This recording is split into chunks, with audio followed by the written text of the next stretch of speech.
Om Namostu Namostu Namostu Namostu.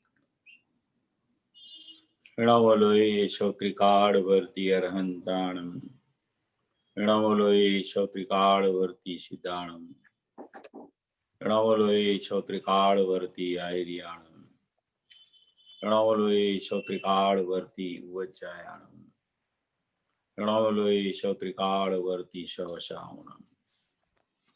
Omkar बिंदु संयुक्तम नित्यम ध्यायन्ति योगिना कामदम मोक्षदम चैव ओंकाराय नमो नमः। मंगलम भगवान वीरो मंगलम गौतमो गणी मंगलम कुंद कुंदार्यो जैन धर्मोस्तु मंगलम सर्वमंगल मांगल्यम सर्व कल्याण कारकम प्रधानम सर्वधर्माणम जैनम जयतु शासनम।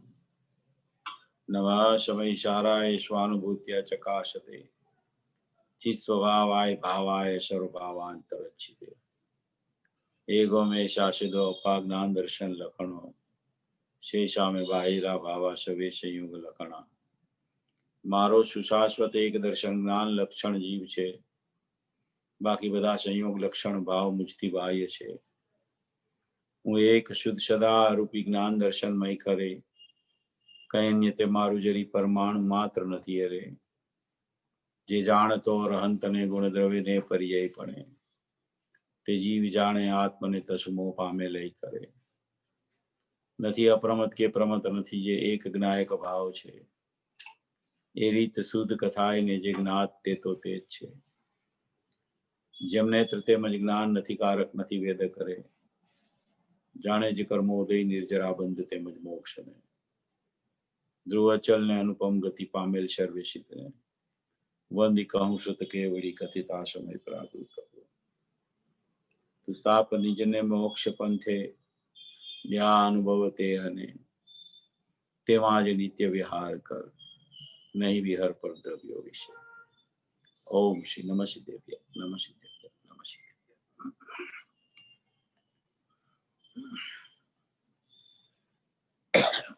આચાર્ય શ્રી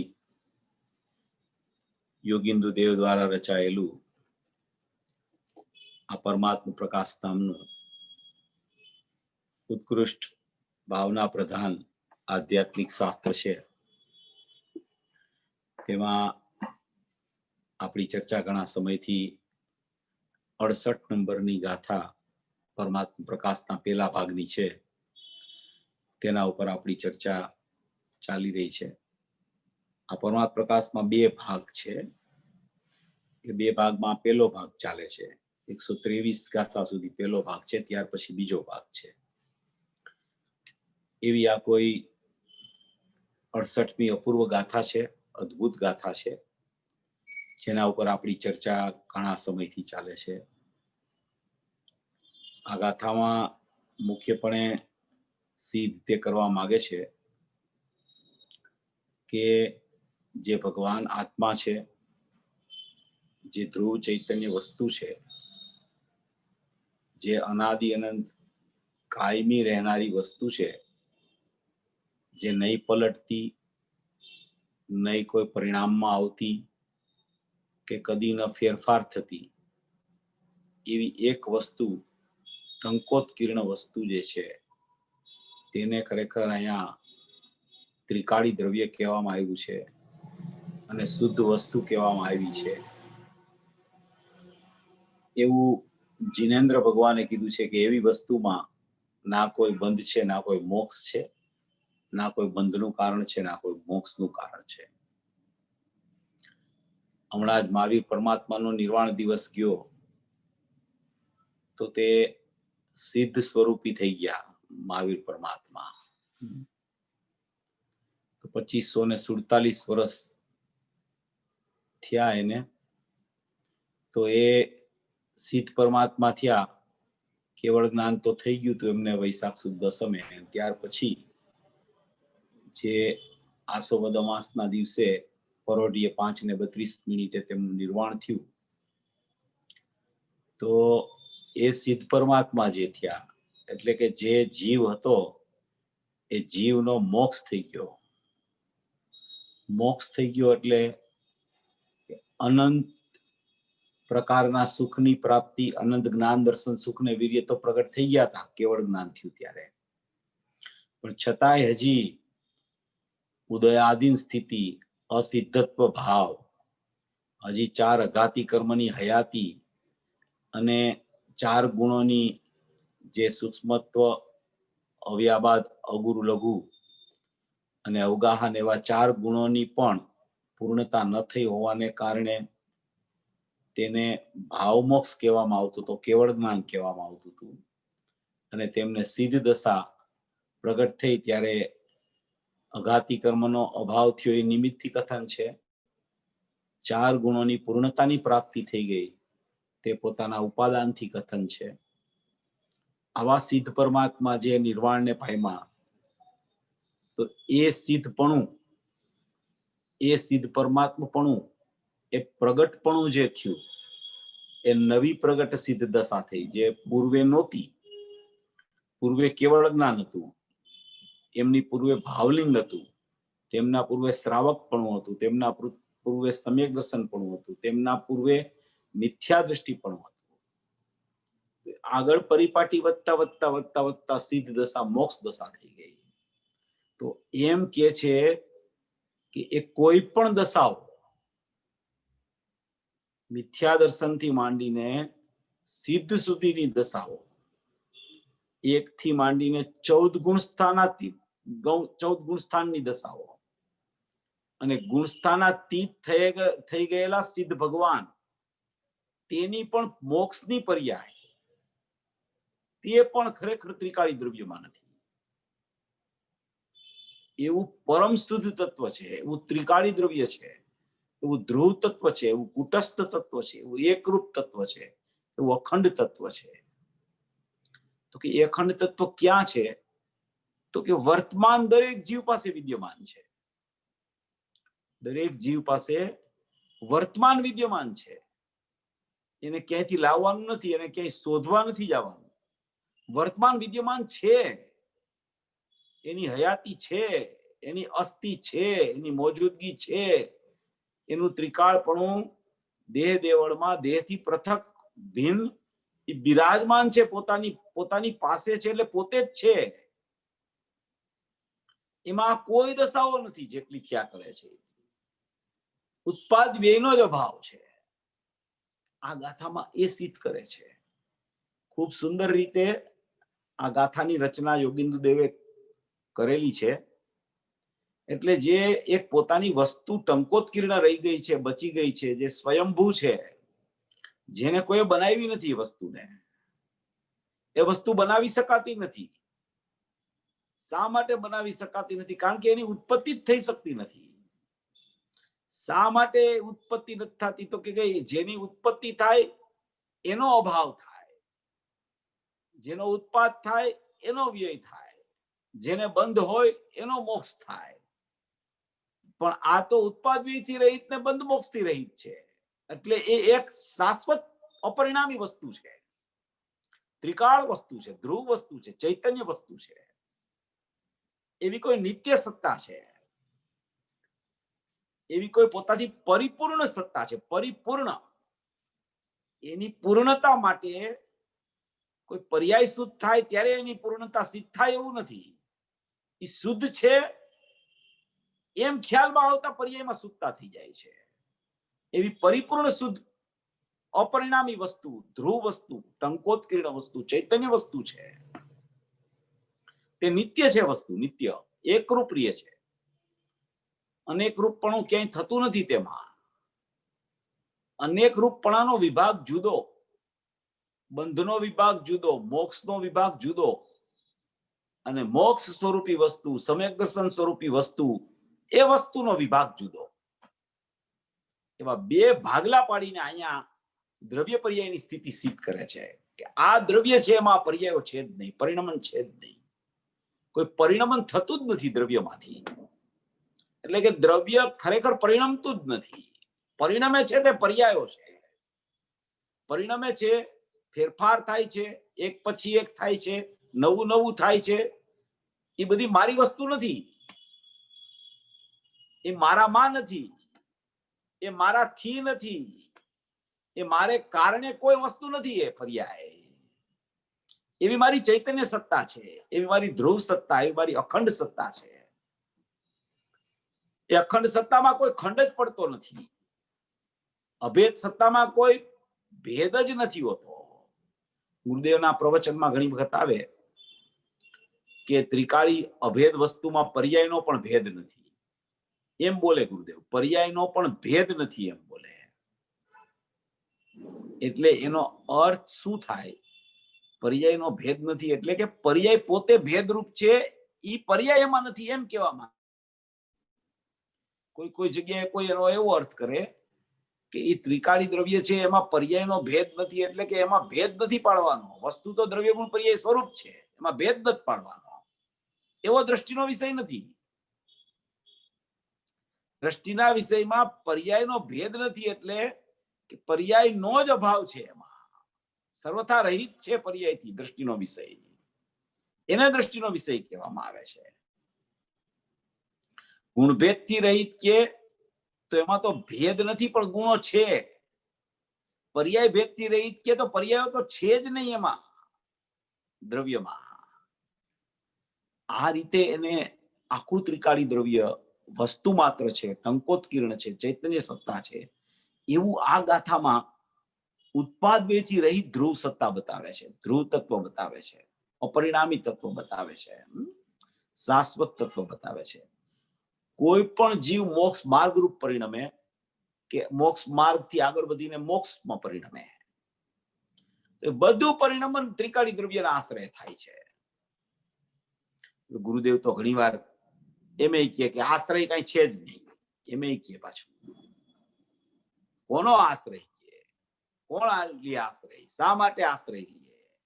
પર્યાય પોતે સત છે, એને કોઈની જરૂર નથી આશ્રય લેવાની. પરિણામને પરિણામથી સ્વતંત્ર સિદ્ધ કરવા હોય ત્યારે આશ્રયની વાત ના આવે.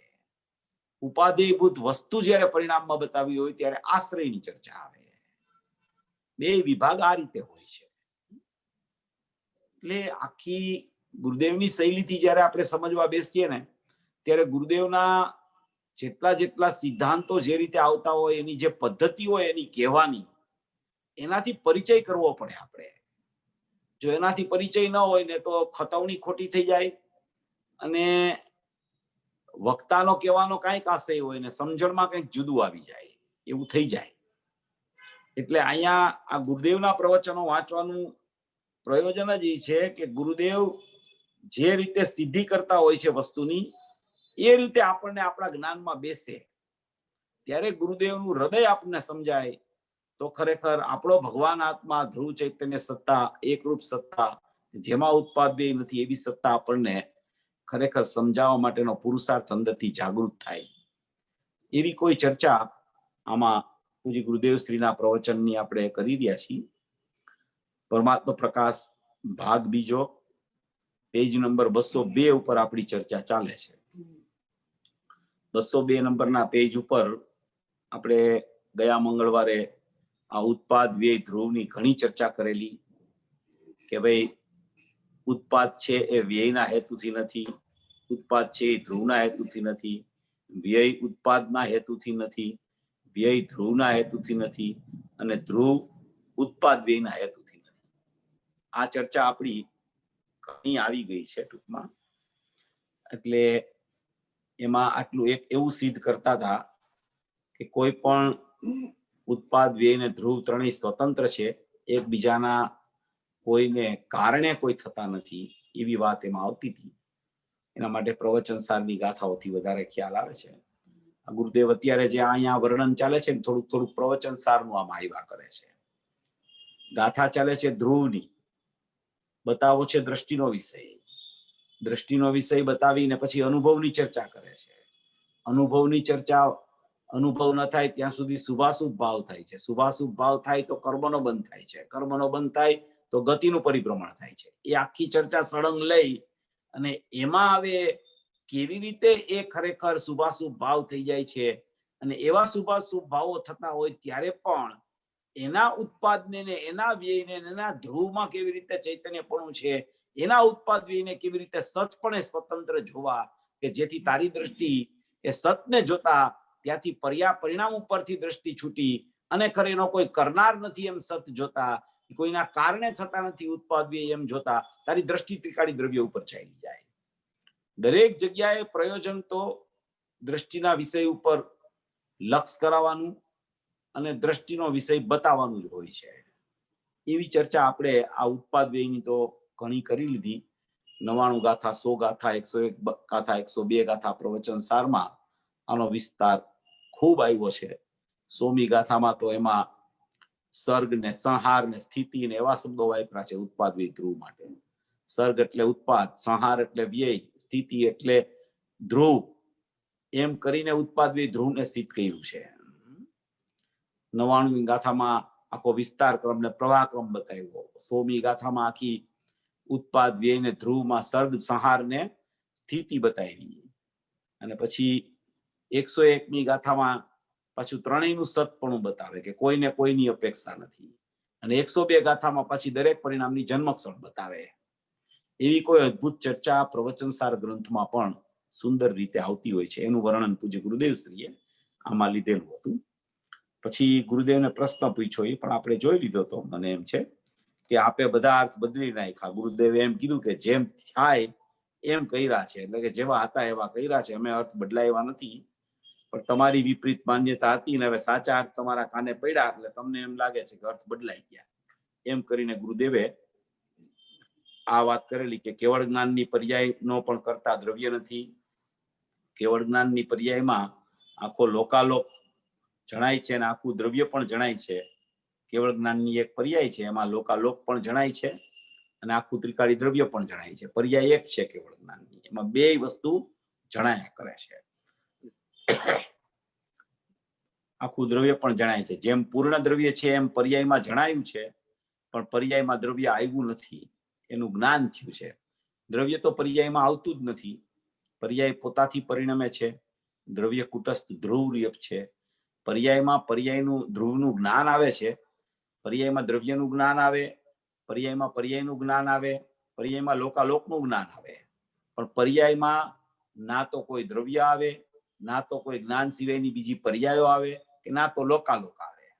એટલે એ દ્રવ્યનું જ્ઞાન આવે, લોકાલોકનું જ્ઞાન આવે અને જ્ઞાન સિવાયની બીજી પર્યાયોનું પણ જ્ઞાન આવી જાય, પણ તે વસ્તુ કોઈ એમાં ન આવે. એવી એક સત પર્યાય કેવળ જ્ઞાનની, પૂર્ણ પર્યાય કેવળ જ્ઞાનની પ્રગટ થાય છે. એટલે પર્યાયમાં દ્રવ્ય આવ્યું નથી, એનું જ્ઞાન થયું, સમજાણું કાંઈ એક વાત. હવે આખો ગુરુદેવ કહે છે કે નિમિત્તનો વિચાર આવ્યો. આખી નિમિત્તની ચર્ચા ઉપાડે છે. આપણે તો અહીંયા એકદમ અક્ષરસ પૂજ્ય ગુરુદેવ શ્રીના પ્રવચન વાંચીને ચર્ચા કરીએ છીએ. એટલે કોઈ પણ વિષય આવે એને આપણે વિસ્તારથી સમજવાનો પ્રયત્ન કરી રહ્યા છીએ. નિમિત્તનો વિચાર આવ્યો. ગુરુદેવ એમ કે છે નિમિત્તનો વિચાર આવ્યો. તો કે જ્ઞાનીને નિમિત્તના વિચાર કેમ આવતા હશે? જ્ઞાની તો હવે ધ્રુવમાં જ આરૂઢ થતા હોય, એ તો દ્રષ્ટિના વિષયની પરિણતિ ચાલતું હોય, પછી નિમિત્તનો વિચાર કેમ આવતો હશે જ્ઞાનીને? તો જ્ઞાની કહેવાય કઈ નિમિત્તનો વિચાર આવે? એને તો ધ્રુવનો જ વિચાર કરવો જોઈએ. એને નિમિત્તનો વિચાર શું કામ કરવો જોઈએ જ્ઞાનીએ? તો પર્યાય દ્રષ્ટિ ન થઈ જાય, પરલક્ષ ન થઈ જાય જ્ઞાનીને? તો કે ભાઈ જ્ઞાનીની દશાની તને ખબર જ નથી, અને વિચારો બધા આવ્યા કરે. નિમિત્ત કેવું હોય વિચાર આવે, નિમિત્તમાં શું ચાલતું હોય વિચાર આવે, પોતાનું દ્રવ્ય કેવું છે એનો તો અનુભવ ચાલુ હોય. પણ જેટલો વિકલ્પાત્મક દશામાં જ્ઞાની જીવ પણ આવે એટલા એને બહારના બધા પદાર્થો હોય એનું જ્ઞાન વર્તતું હોય, એટલે એ સંબંધી એને વિચાર પણ આવ્યા કરે વિકલ્પાત્મક દશામાં. જ્ઞાની થઈ જાય એટલે વિકલ્પાત્મક દશા બંધ નથી થતી. જ્ઞાની થઈ જાય એટલે ચતુર્થ ગુણ સ્થાને સમ્યક દર્શન થાય છે. વિકલ્પો ચાલ્યા નથી જતા, વિકલ્પોનું એકત્વ ચાલ્યું જાય છે, વિકલ્પોનું મમત્વ ચાલ્યું જાય છે. પણ વિકલ્પો રહી જાય છે, વિકલ્પોની એકતા બુદ્ધિ તૂટી જાય છે. વિકલ્પ મારા એવું પરિણમન બંધ થઈ જાય છે. વિકલ્પ મારા એવું પરિણમન બંધ થઈ જાય તો વિકલ્પ કેમ બંધ નથી થતા? તો કે વિકલ્પને રોકવાનો અધિકાર જ્ઞાનીનો નથી. જ્ઞાની થયા એટલે મારા પણ ત્યજી શકે છે, સ્વામિત્વ પણ ઉઠાવી શકે છે. પણ વિકલ્પને દૂર નથી કરી શકતા. પોતામાં સ્થિર થઈ શકે છે પણ વિકલ્પના પરિણમને હટાવી નથી શકતા. જીવને શું થાય કે ભાઈ હવે જ્ઞાની થઈ ગયો પછી વિકલ્પ કેમ આવતો હશે? કે વિકલ્પની જગ્યાએ છે, રાગની જગ્યાએ છે, આત્માની જગ્યાએ છે, શ્રદ્ધા એની આત્મામાં કામ કરે છે. એ શ્રદ્ધાનું પરિણમન સમ્યકપણે વર્તી રહ્યું છે. આંશિક એને વિતરાગતાની પરિણતિ પણ સ્વરૂપ આચરણની ચાલે છે, છતાંય વિકલ્પ આવી જાય છે. વિકલ્પના કરતા નથી, વિકલ્પને ઉપજાવતા નથી, વિકલ્પને ઉત્પન્ન નથી કરતા. વિકલ્પ આવી જાય છે. વિકલ્પ આવી જાય છે તો અહીંયા જ્ઞાન થાય છે, એમાં વિચાર ચાલે છે કે આવું નિમિત્ત કેમ છે, આ નિમિત્ત કેવું હોય, આ નિમિત્ત કેવી રીતે અહીંયા આવ્યું, એમ એને જ્ઞાનીને પણ વિચાર આવે છે. એની વાત કરે છે પૂજ્ય ગુરુદેવશ્રી કે નિમિત્તનો વિચાર આવ્યો. ગુરુદેવને નિમિત્તનો વિચાર આવ્યો છે એની વાત કરે છે. નિમિત્તનો વિચાર પણ કેવો આવે છે જ્ઞાનીને, જો એનું વર્ણન કરે છે. કેવો સુંદર વિચાર આવે છે એને, કેવી વાત કરે છે. વિચાર પણ કેવો હોય, કેવડી ભગવાનથી વિચાર આવે કે ભગવાનનું કેવળ જ્ઞાન છે. ભગવાનને તો કેવળ જ્ઞાન હોય. જેને 13મું ગુણસ્થાન આવી ગયું, સર્વજ્ઞ થઈ ગયા, એને તો કેવળ જ્ઞાન હોય. તો કે ભગવાનનું કેવળ જ્ઞાન છે. સર્વ વિશુદ્ધમાં સિદ્ધાંતમાં લેખ છે કે લોકાલોકને એ નિમિત્ત છે. શું કીધું? ભગવાનનું કેવળ જ્ઞાન છે, એ લોકાલોકને નિમિત્ત પડે છે. લોકાલોક છે અને અહીંયા કેવળ જ્ઞાન છે, તો એ લોકાલોકને કેવળ જ્ઞાન નિમિત્ત છે એમ કહેવાય. લોકાલોકમાં કઈ અહીંયા જાણપણું નથી હોતું, અહીંયા કોઈ જ્ઞાન નથી હોતું. લોકાલોક એટલે પર જ્ઞેય. પણ લોકાલોકમાં પણ કોઈ જીવ હોય તો એ જીવના જ્ઞાનમાં પણ આ કેવળ જ્ઞાનનું નિમિત્ત પણ લાગુ પડે. એટલે કે કેવળ જ્ઞાનનું લોકાલોકને એ નિમિત્ત છે. લોકાલોકમાં કોઈ જીવ હોય તો એને કેવળ જ્ઞાન નિમિત્ત છે એમ કહે છે. અહીંયા કેવળ જ્ઞાનની પર્યાય લોકાલોકને નિમિત્ત છે. લોકાલોક એટલે જ્ઞેય. જ્ઞેય એટલે કે 6 દ્રવ્ય. 6 દ્રવ્યોમાં ધર્મ, અધર્મ, પૂતગલ, કાળ, આકાશ અને અન્ય જીવ, એ બધું આવી ગયું એમાં. તો કે છે કેવળ જ્ઞાનની પર્યાય લોકાલોકને નિમિત્ત છે, અને લોકાલોક છે કેવળ જ્ઞાનની પર્યાયમાં નિમિત્ત છે. તો કે એનો અર્થ શું? તો કે લોકાલોકે કેવળ જ્ઞાનને ઉત્પન્ન કર્યું નિમિત્તે, અને કેવળ જ્ઞાનની પર્યાયે લોકાલોકને બનાવ્યું છે. જો આખો કેટલો બધો ગુરુદેવ સિદ્ધાંતિક તર્ક ઉઠાવીને આ વાતને સિદ્ધ કરે છે. ચર્ચા ચાલે છે કેવળ જ્ઞાનની અને લોકાલોકની. એમ કહેવામાં આવે કે કેવળ જ્ઞાનમાં લોકાલોક જણાઈ જાય, લોકાલોકનું જ્ઞાન થઈ જાય. કેવળ જ્ઞાન લોકાલોકને જાણે એમ પણ કહે. કેવળ જ્ઞાનમાં લોકાલોકનું જ્ઞાન થઈ જાય એમ કહે. કેવળ જ્ઞાન લોકાલોકમાં પ્રતિભાસિત થઈ ગયા એમ પણ કહે. કથનો ઘણા આવે. મૂળ વાત એમ છે કે જ્યારે કેવળ જ્ઞાન થયું ત્યારે જેવું લોકાલોક છે એવી એને ખબર પડી જાય છે કેવડી પરમાત્માને કે આવું લોકાલોક છે. એમ કહેવામાં આવે છે કે આત્મા જ્ઞાન પ્રમાણ. શું કહેવાય? આત્મા કેવો? તો કે જ્ઞાન પ્રમાણ. જ્ઞાન કેવું? તો કે જ્ઞેય પ્રમાણ. બરાબર. પછી જ્ઞેય કેવું? તો કે લોકાલોક પ્રમાણ. 4 વાત આવે આગળ. આત્મા જ્ઞાન પ્રમાણ, જ્ઞાન જ્ઞેય પ્રમાણ, જ્ઞેય લોકાલોક પ્રમાણ. તો કે આત્મા જ્ઞાન પ્રમાણ એટલે શું? તો કે આત્મા આખો જ્ઞાન પ્રમાણ એટલે કે જ્ઞાનથી ભરેલો છે. જ્ઞાન પ્રમાણે આત્મા રહેલો છે. જ્ઞાન પ્રમાણ કહેવાય.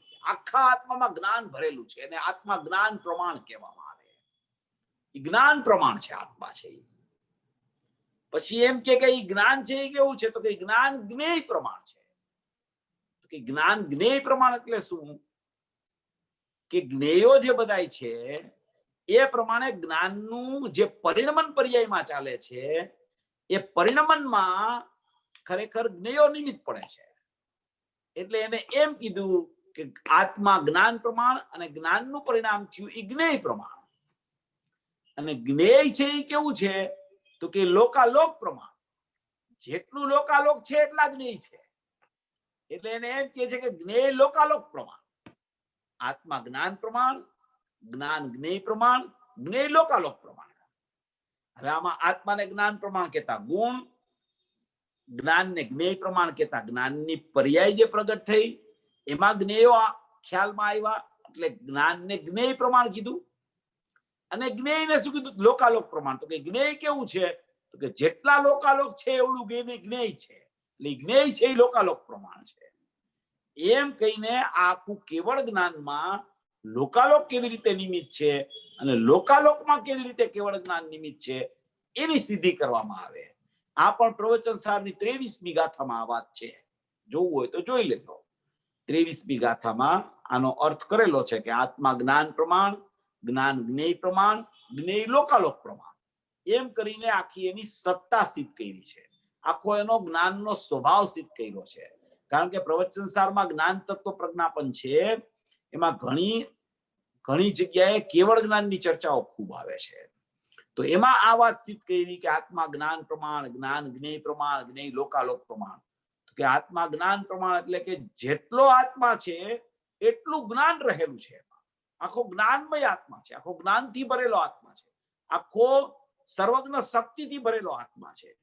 સર્વજ્ઞ શક્તિ એટલે કે જ્ઞાન શક્તિ, અને એમાં પણ સર્વ જ્ઞાન શક્તિ, એટલે સર્વ પ્રકારનું જ્ઞાન એમાં ભરેલું છે કે જે જ્ઞાનમાં સર્વજ્ઞપણું જ્યાં પ્રગટ થાય, કેવળ જ્ઞાન જ્યાં પ્રગટ થાય, પર્યાયમાં જ્યાં કેવળ જ્ઞાન પ્રગટ થાય ત્યાં લોકાલોકનું ખ્યાલ આવી જાય છે.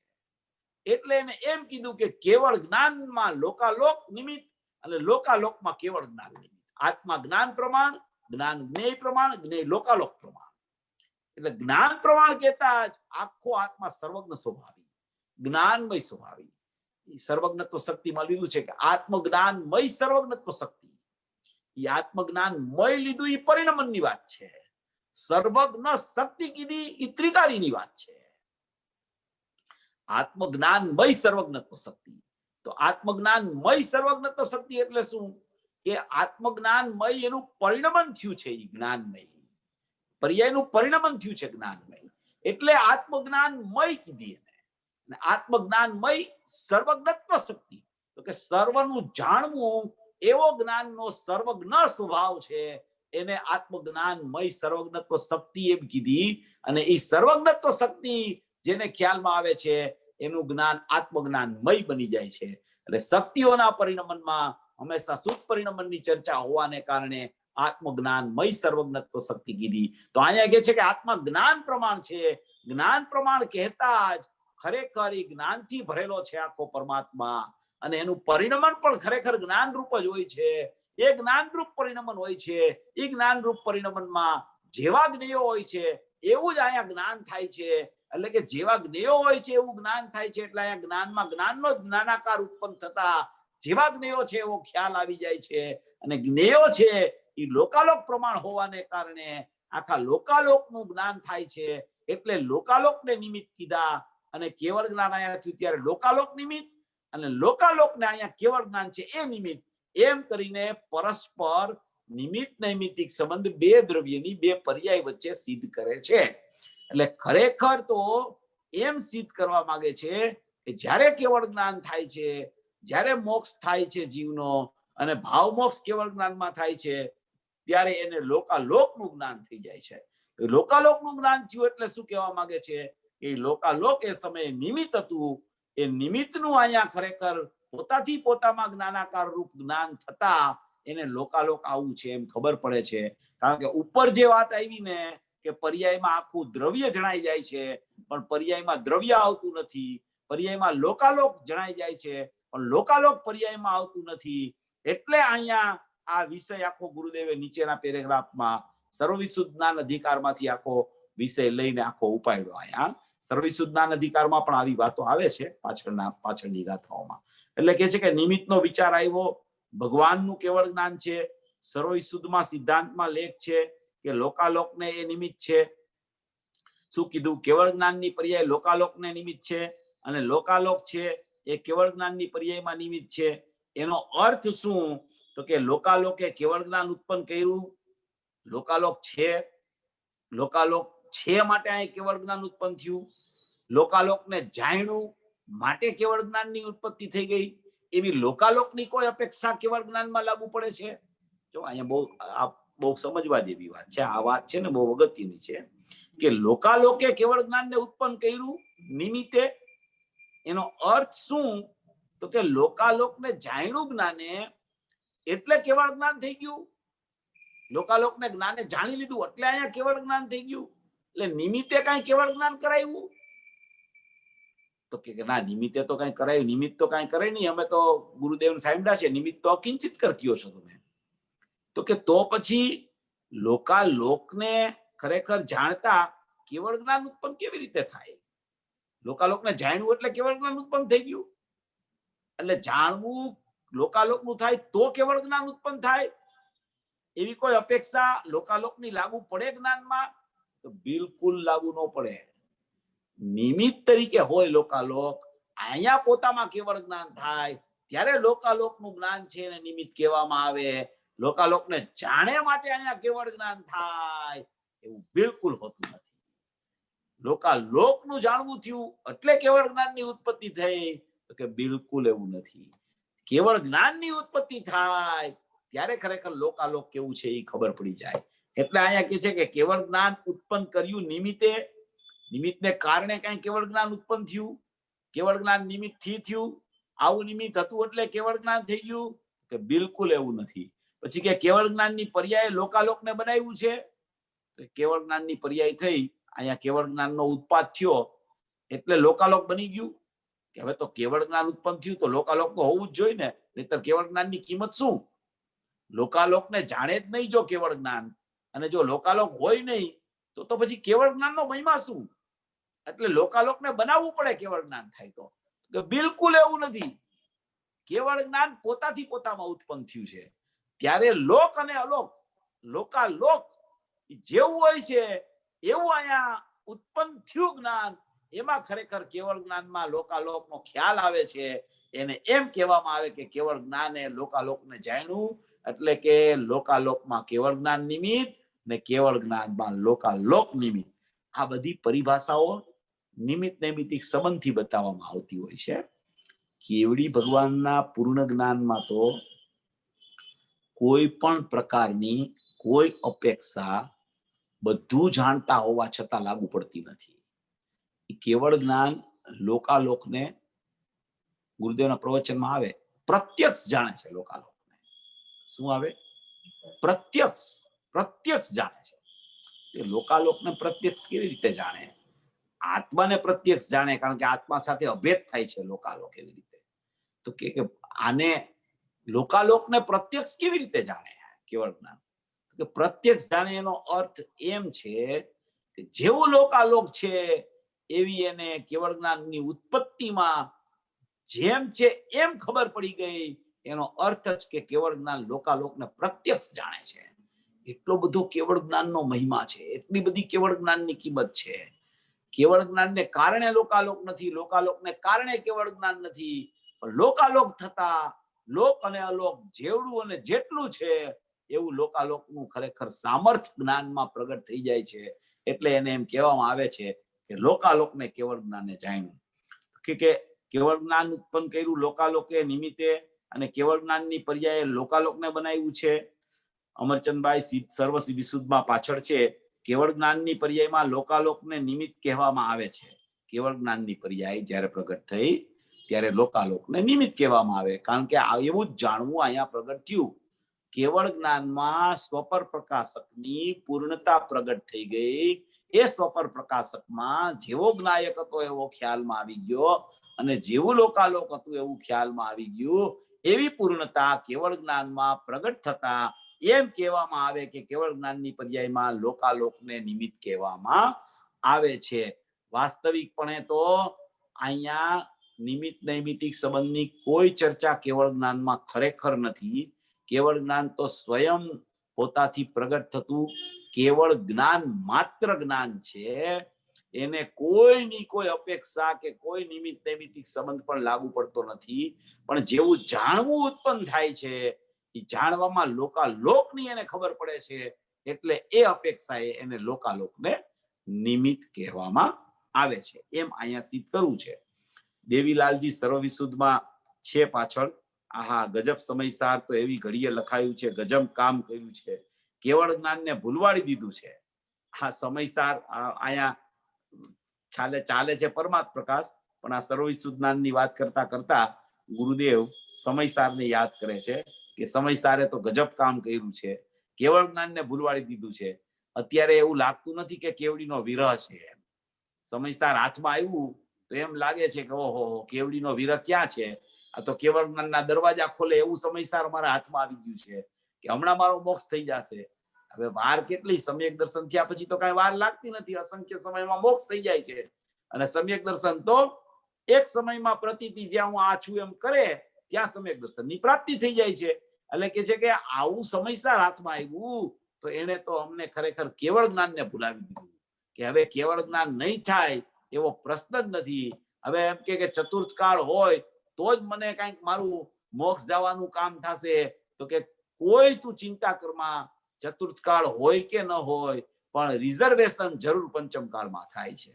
અને રિઝર્વેશન જેનું થાય છે સમ્યક દર્શન રૂપી, એનો નિયમથી મોક્ષ થાય ને થાય જ છે. એટલે એમ કે છે કે કેવળ જ્ઞાનને પૂજ્ય ગુરુદેવ શ્રી કે છે કે એને કેવળ જ્ઞાનનો વિરહ ભૂલાવી દીધો છે. અમે અમારું જ્ઞાન ભલે અત્યારે ક્ષયોપસમ હોય પણ અમારું ક્ષયોપસમ જ્ઞાન સમ્યક થયું છે એ ખરેખર ક્ષાયિકને જોડતું ઉત્પન્ન થયું છે.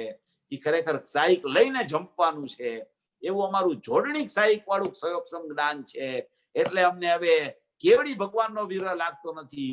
કેવળ જ્ઞાન ભૂલાઈ ગયું છે સમયસાર હાથમાં આવ્યું ત્યાં. એક ગાથા અમે જોઈ છીએ અને ત્યાર પછીના શાસ્ત્રો જે આ યોગિંદુ દેવે પરમાત્મ પ્રકાશ લખ્યું એમાં જે એને દ્રષ્ટિનો વિષય બતાવી દીધો કે ઓહો જીવ ઉપજતોય નથી, મરતોય નથી, બંધને કરતો નથી, મોક્ષને કરતો નથી, બંધના માર્ગને કરતો નથી, મોક્ષના માર્ગને કરતો નથી, એવો એક જીવ ચૈતન્ય તત્વ ઉપાદેયભૂત વસ્તુ અનાદિ અનંત પડી છે એવી ને એવી. એમાં કઈ બનાવ જ બનતો નથી, બનાવ બહાર બને છે અને આ એવું ને એવું વસ્તુનું સ્વરૂપ છે. જ્યાં એને જોવે છે ત્યાં સમ્યક દર્શનની પ્રાપ્તિ થઈ જાય છે. એવું અમને આ સમયસાર કુંકુદાચાર્ય અને યોગિંદુ દેવે બતાવ્યું તો હવે તો અમને કેવળ જ્ઞાનનો વિરહ બિલકુલ લાગતો નથી. કારણ કે અમારો કેવળ જ્ઞાન સ્વરૂપી ભગવાન આત્મા અમને ખ્યાલમાં આવી ગયો છે એટલે અમને કેવળ જ્ઞાનનો વિરહ નથી લાગતો. અમને ખબર છે કે કેવડી પરમાત્મા પણ જે થયા એ અહીંથી જ કેવળ જ્ઞાનની પર્યાય નીકળી છે. એની ક્યાંય બહારથી બીજા કેવડી પાસેથી કેવડીની જ્ઞાનની પર્યાય નથી આવી. એવી રીતે અમારી જ્ઞાનની પર્યાય, અમારા કેવળ જ્ઞાનની પર્યાય પણ ખરેખર અંદરથી આવશે. એવો અંદરનો ચૈતન્યમય સ્વભાવ, અંદરનો જ્ઞાયક ભાવ, અંદરની પરિપૂર્ણ વસ્તુ, અંદરની ધ્રુવ વસ્તુ, અંદરની અપરિણામી વસ્તુ અમને ખ્યાલમાં આવી ગઈ છે. એટલે અમને હવે કેવળ જ્ઞાનનો વિરહ લાગતો નથી. જેમ જેમ જેમ જેમ અમે સદુપયોગ પ્રગટ થતા થતા એને જોયા કરી છીએ ત્યાં સદુપયોગમાં જ અમને એમ લાગે છે કે ઓહો આ કેવળ જ્ઞાન તો હમણાં આવશે કેવળ જ્ઞાન. અમારું મતિ શ્રુત જ્ઞાન જે પ્રગટ થયું છે એ તો કેવળ જ્ઞાનને બોલાવે છે કે આવ ભાઈ આવ હમણાં પધરામણી કર. એટલે અમને તો કેવળ જ્ઞાનનો વિરહ કાંઈ લાગતો જ નથી. પરિણતિ તો નિરંતર કેલી કરે છે અને સદુપયોગ વારંવાર અમારો જામતા અમને ખરેખર કેવળ જ્ઞાનનો કોઈ વિરહ લાગતો નથી. અમને એવો વિકલ્પ જ નથી થતો કે અમે પંચમ કાળમાં છીએ. અમને એવો વિકલ્પ જ નથી થતો કે અમે ચતુર્થ કાળમાં જાય તો અમારો મોક્ષ થાય. અમે તો મોક્ષ સ્વરૂપ આત્માને ભેટીને બેઠા છીએ. એટલે અમને કોઈ કાળની કે ક્ષેત્રની કોઈ પરવા નથી. અમારો ભગવાન આત્મા મોજૂદ છે. એ ચૈતન્ય સ્વભાવી આત્મા, એમાં કોઈ કાળ નથી. એનું ક્ષેત્ર પોતાનું જ્ઞાનમય અસંખ્ય પ્રદેશી ક્ષેત્ર છે. એની ભાવના ભાવતા અમે મોક્ષમાં ચાલ્યા જશું. આત્મ તત્વની ભાવતા જીવ લહે કેવળ જ્ઞાન રે. આત્મ ભાવના ભાવતા જીવ લહે કેવળ જ્ઞાન રે. એમ ગુરુદેવ કહે છે કે કેવળ જ્ઞાનને આ તો ભૂલવાડી દીધું છે. એવા સમયસાર પરમાગમને આ ખરેખર યોગિંદુ દેવનું પરમાત્મ પ્રકાશ છે એમાં ભાવ ભરેલા છે. કહે છે કે કેવળ જ્ઞાનની પર્યાય લોકાલોકને નિમિત્ત કહેવામાં આવે છે. એનો અર્થ શું? કેવળ જ્ઞાનની પર્યાય લોકાલોક બનાવ્યું છે. જો વિષય એવો આપણે લીધો તો કેવળ જ્ઞાનની પર્યાય લોકાલોકને બનાવ્યું છે અને લોકાલોક કેવળ જ્ઞાનની પર્યાયમાં નિમિત્ત છે. એટલે કે કેવળ જ્ઞાનની પર્યાય લોકાલોકને બનાવ્યું એટલા માટે લોકાલોક કેવળ જ્ઞાનની પર્યાયમાં નિમિત્ત છે. ત્યારે લોકાલોકે કેવળ જ્ઞાનની પર્યાયને બનાવી છે કે બિલકુલ એવું નથી. કોઈ કોઈને બનાવી શકતું નથી. બધું સ્વતંત્ર છે. લોકાલોકમાં સ્વતંત્રપણે છે. કેવળ જ્ઞાનની પર્યાય કેવળ જ્ઞાનમાં સ્વતંત્રપણે છે. જ્ઞાયક ભગવાન આત્મા પોતાથી સ્વતંત્રપણે છે. કોઈને એકબીજાને લેવા દેવા કે કાંઈ સંબંધ ખરેખર છે નહીં. એટલે કે છે કે લોકાલોકે કેવળ જ્ઞાનની પર્યાય બનાવી છે.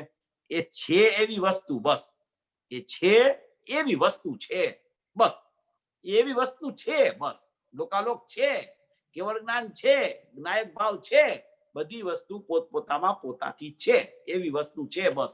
આહા, નિમિત્ત છે એટલે શું? પણ કેવળ જ્ઞાન લોકાલોકને નિમિત્ત છે એમ છે?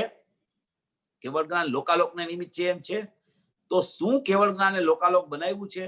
અને લોકાલોક કેવળ જ્ઞાનમાં નિમિત્ત છે, તો લોકાલોકે કેવળ જ્ઞાનની પર્યાયને બનાવી છે 203 નંબરના પેજ ઉપર.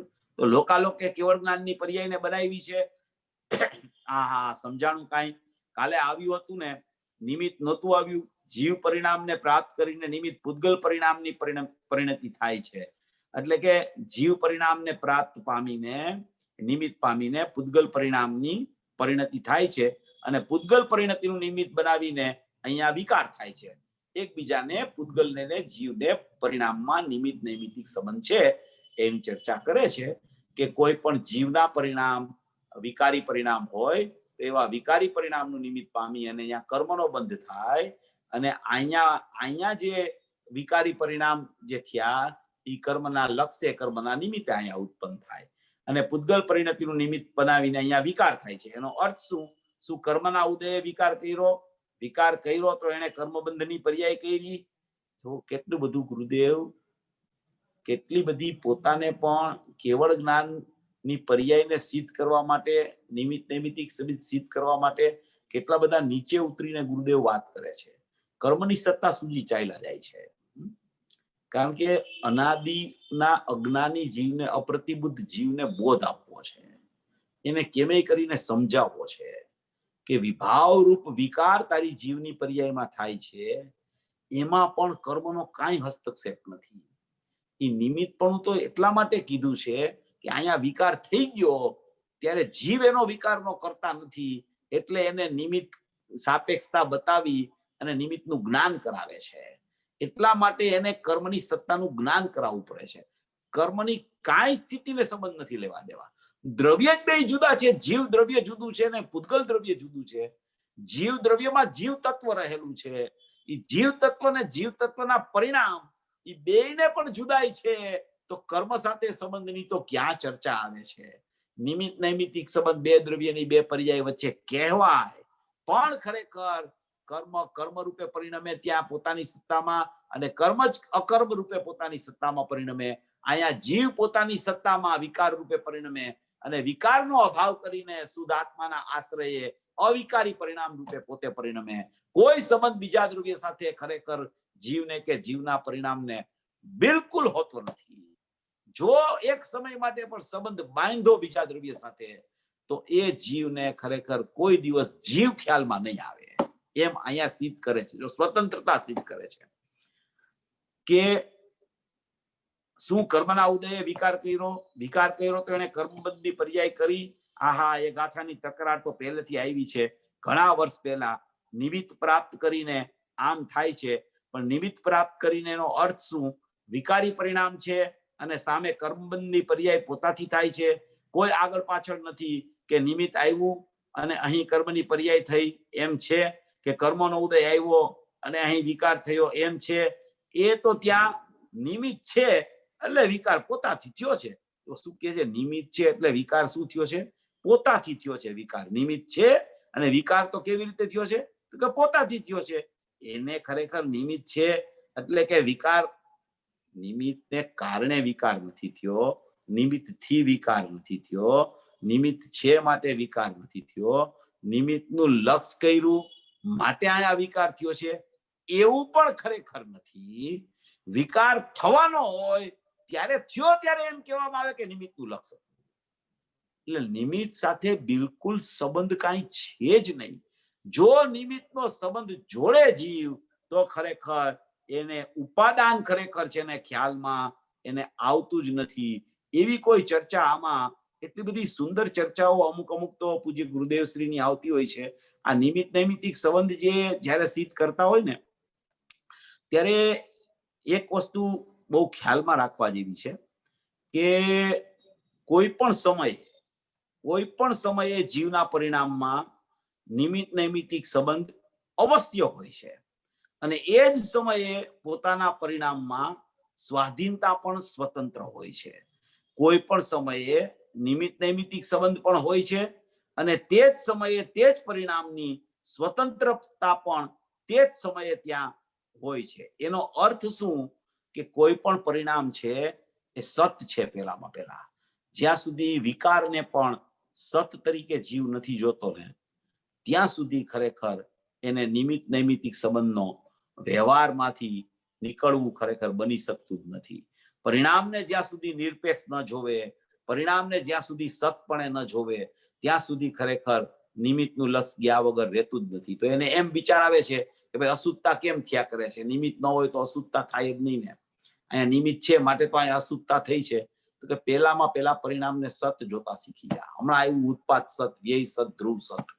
પહેલામાં પહેલા પરિણામને સત જોતા શીખવું પડશે.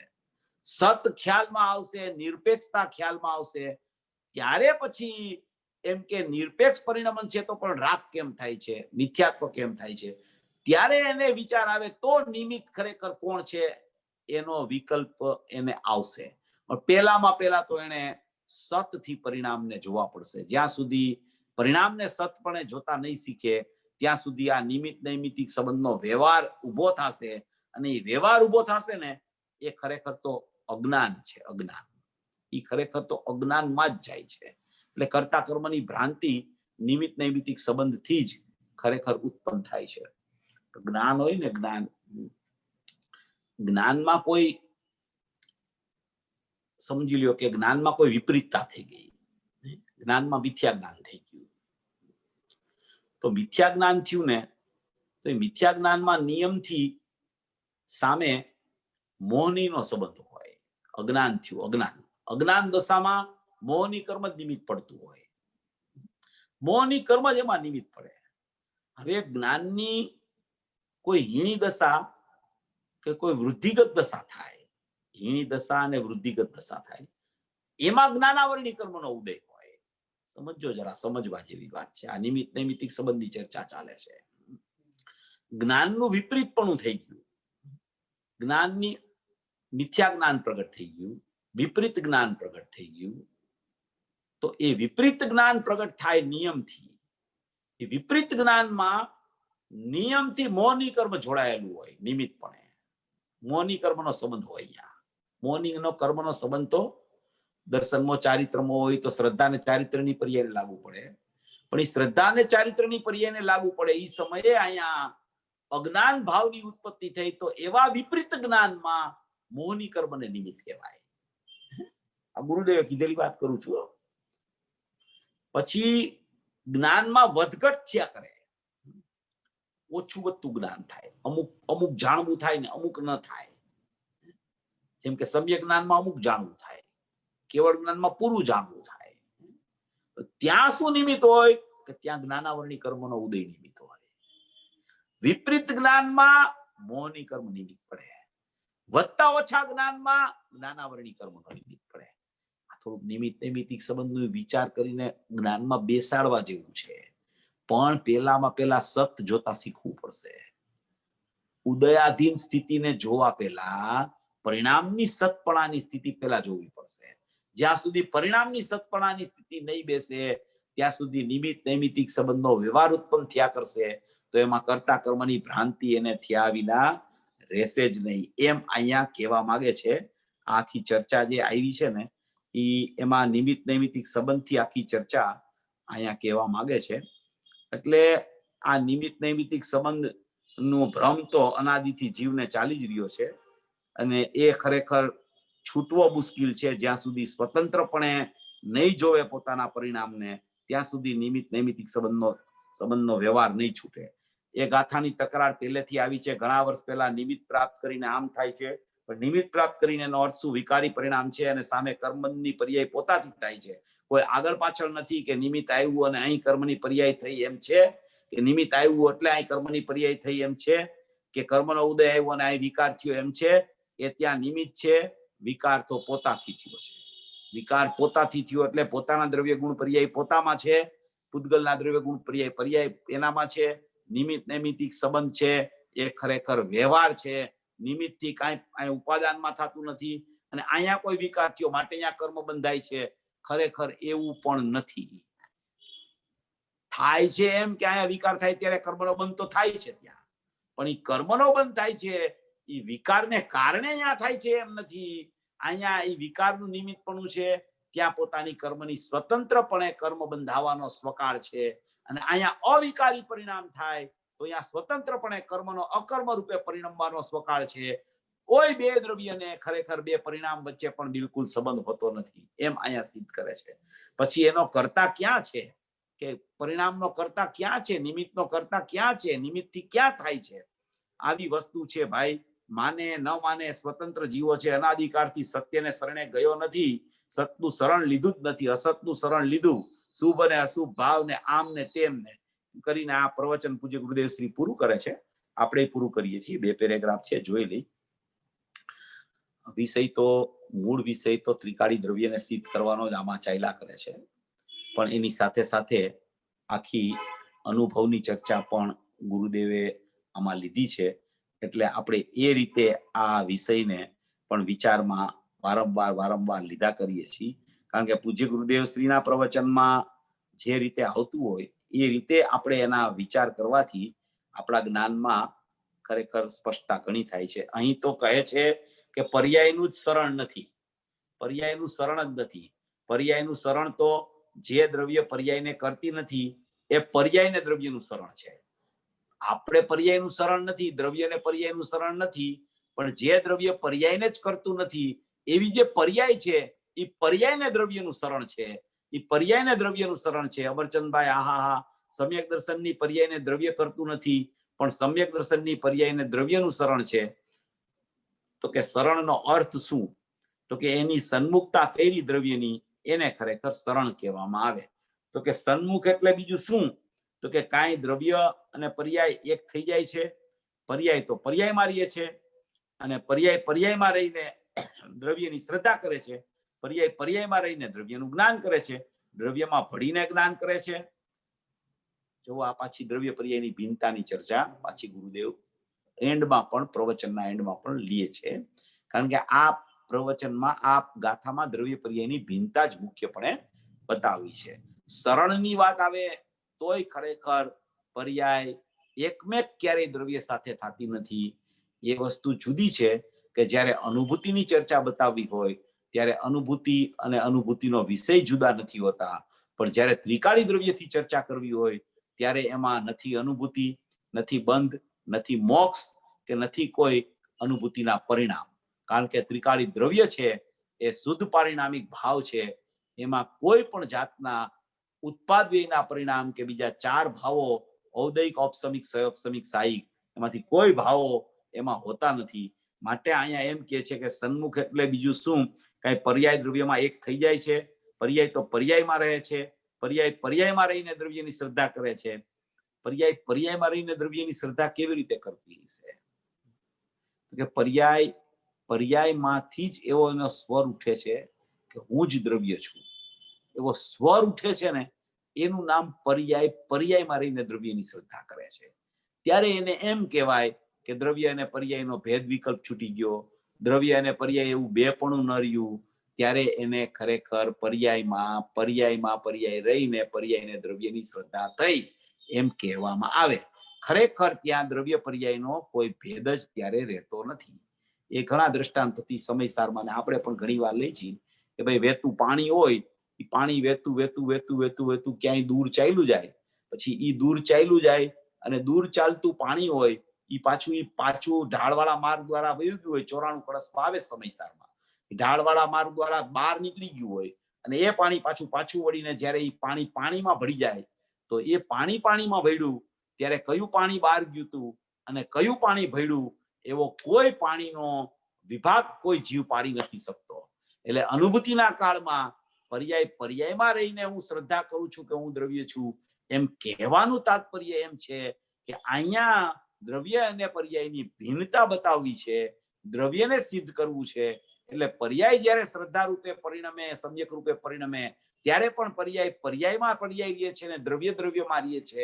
એ રીતે અહીંયા આખી વાત ઉત્પાદ વ્યયથી જુદો આખો ત્રિકાળી જ્ઞાયક ભાવ બતાવવો છે, એવી ચર્ચા આમાં કરવામાં આવે છે. પર્યાય તો પર્યાયમાં રહે છે, પર્યાય પર્યાયમાં રહીને દ્રવ્યની શ્રદ્ધા કરે છે, પર્યાય પર્યાયમાં રહીને દ્રવ્યનું જ્ઞાન કરે છે, દ્રવ્યમાં ભળીને જ્ઞાન કરે છે. આ વિતરાગ માર્ગ બાપા અલૌકિક છે. નાગા બાદશાહથી આગા, નગ્ન મુનિઓ જેને બાદશાહની પણ દરકાર નથી, નગ્ન મુનિઓ એને કોઈની દરકાર ન હોય. એ કોઈ દિવસ ઉપદેશ આપતા હોય ત્યારે કોઈની રાહ ન જોતા હોય, સહજમાં ઉપદેશ ખરી જતો હોય કે વ્યક્તિઓ ભેગી થાય ત્યારે ઉપદેશ આપવો, એવું બિલકુલ કોઈ બાદશાહ પણ આવી જાય તો પણ એ આવે કે ન આવે એની કોઈ પરવા ખરેખર નગ્ન દિગંબર મુનિઓ ભાવલિંગી સંતો કરતા નથી હોતા. ગુરુદેવે આમાં એક દ્રષ્ટાંત પણ આપ્યું છે, એક વાત કરી છે ગુરુદેવ ઘણી વાર કરતા હોય છે કે ભાવલિંગ ભાવલિંગ ભાવલિંગી સંતનું ભાવલિંગ એ પણ ખરેખર ત્રિકાળી દ્રવ્યમાં નથી. કે જે ભાવલિંગથી એ શુદ્ધાત્માની અનુભૂતિ એને વારંવાર થતી હોય છે, એવા ભાવલિંગને પણ ત્રિકાળી દ્રવ્યમાં નથી એમ કીધું છે. એટલે કે કેવળ જ્ઞાનની પર્યાય નથી ને સિદ્ધ પર્યાય નથી કહેતા હોય, એ ભાવલિંગ તો નથી એમ કહી શકે. પણ અહીંયા પરમાત્મ પ્રકાશની 88 નંબરની ગાથામાં આ વાત આવી છે કે દ્રવ્યલિંગ નથી. એ તો વાત 17મા બોલમાં આવી અલિગ્રહણના, પણ ભાવલિંગ નથી એવી 88 ગાથામાં પરમાત્મ પ્રકાશમાં ચર્ચા આવી કે આત્મામાં ભાવલિંગનો પણ અભાવ છે. એટલે કે ક્ષણે ને પડે જે શુદ્ધ અનુભૂતિ થતી હોય, જે પ્રચુર સ્વસંવેદન આનંદનું આવતું હોય મુનિરાજને, એવી જે ધ્રુવની ધારા વર્તતી હોય ધ્યાનની, એવી ધ્યાનની ધારા, એવી ધ્યાનાવલી, એ ધ્યાનાવલીનો પણ ખરેખર ભગવાન આત્મામાં અભાવ છે. વ્યવહાર માર્ગ સતતપણે કહેતો આવે છે કે ધ્યાનાવલી આત્મામાં છે. અને ત્રિકાળી દ્રવ્ય જે નિશ્ચય છે એને જોનાર જીવ છે, એ એમ કે છે કે ધ્યાનાવલીનો આત્મામાં અભાવ છે. ધ્યાનાવલી, જે ધ્યાનાવલીથી સાધ્ય મોક્ષ પ્રગટ થાય છે, એવી ધ્યાનાવલી કે જે ધ્યેયનું ધ્યાન કરતી ઉત્પન્ન થતી ધ્યાનાવલી, જેને ભાવલિંગ કહેવામાં આવે, એવું સંતોનું ભાવલિંગ પ્રચુર સ્વસંવેદનનો, જેમાં એને ખરેખર વેદન આવ્યા કરતું હોય, આનંદનો ઉભરો આવી જાય નિર્વિકલ્પ દશામાં. આનંદનો ઉભરો, આનંદ જાણે ઉભરાઈ જતો એવું લાગે પ્રચુર સ્વસંવેદનમાં કે હમણાં કેવળ જ્ઞાન થઈ જશે, એવી કોઈ સ્થિતિ મુનિરાજની પ્રગટ થઈ જાય ભાવલિંગ દશામાં પ્રચુર સ્વસંવેદનની. એવું ભાવલિંગ, એવો અતિન્દ્રિય જ્ઞાનનો ઉફાળો એ ખરેખર આત્મામાં નથી, આવે છે આત્મામાંથી અને આત્મામાં નથી એમ કે છે. આવે છે આત્મામાંથી વ્યવહાર, પ્રગટ થયો એ પર્યાયનો ભાવ, અને એ ભાવ દ્રવ્યમાં નથી એવો નિશ્ચય દ્રવ્યનો. એવી સત્તા સિદ્ધ કરે છે અહીંયા, આખું ત્રિકાળી દ્રવ્ય સિદ્ધ કરે છે. ભાવલિંગ આત્મામાં નથી. ભાવલિંગમાં ભાવલિંગ રહીને એમ કે છે હું દ્રવ્ય છું, એમ કેવા માંગે છે અહીંયા. પર્યાય પર્યાયમાં રહીને દ્રવ્યનું જ્ઞાન કરે છે, દ્રવ્યમાં ભળીને જ્ઞાન કરે છે. વિતરાગ માર્ગ બાપા અલૌકિક છે. નાગા બાદશાહથી આગા, નગ્ન મુનિઓ જેને બાદશાહની દરકાર નથી, સમાજમાં વાત બેસશે કે નહીં, આ સમતોલ રહેશે કે નહીં, વાત આ છે, માનો ન માનો તમારી મરજી, એને કોઈની પરવા નથી હોતી. એ તો જેવું છે એવું લખી નાખતા હોય છે, જેવું છે એવું કહીને ચાલ્યા જતા હોય છે. એ કોઈની દરકાર, કોઈની પરવા કરતા નથી, એવું એનું એવી સ્થિતિ હોય છે ભાવલિંગી સંતોની. માનો ન માનો તમારી મરજી, સમજાણું કાંઈ એને માનનાર ઘણા હોય તો એ સત્ય છે એમ કાંઈ નથી. સત્યની કિંમત જાજા લોકો સાંભળવા વાળા હોય કે જાજા લોકો એને માનવા વાળા હોય એટલે સત્યની કિંમત છે. કોઈ 10,000 માણસની સભા ભરાઈ જાય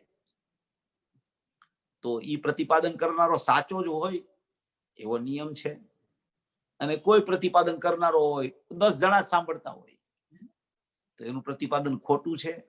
સતને સંખ્યાની જરૂર નથી. સતનું માપ સંખ્યાથી નથી નીકળતું. સતનું માપ એના સત સ્વભાવથી નીકળે છે. સંખ્યાની એને કોઈ કિંમત નથી હોતી, ગમે તેટલી સંખ્યા હોય. મુનિરાજ ઉપદેશ દેતા હોય તો મુનિરાજ તો ક્યારે ઉપદેશ દે કોઈને ખબર જ ન હોય.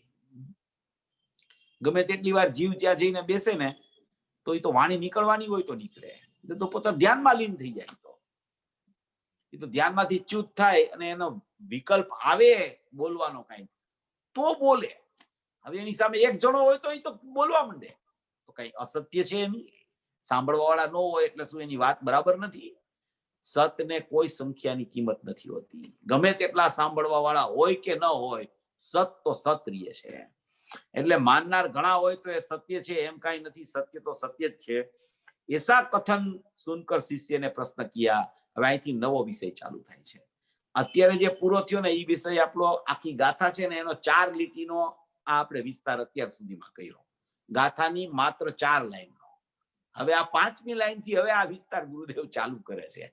આ બહુ મહત્વની વાત ગુરુદેવ ચાલુ કરવાના છે. આચાર્ય ભગવાને બહુ મહત્વનો પ્રશ્ન મૂક્યો છે. જો વાંચી જાઉં છું આ પેરેગ્રાફ.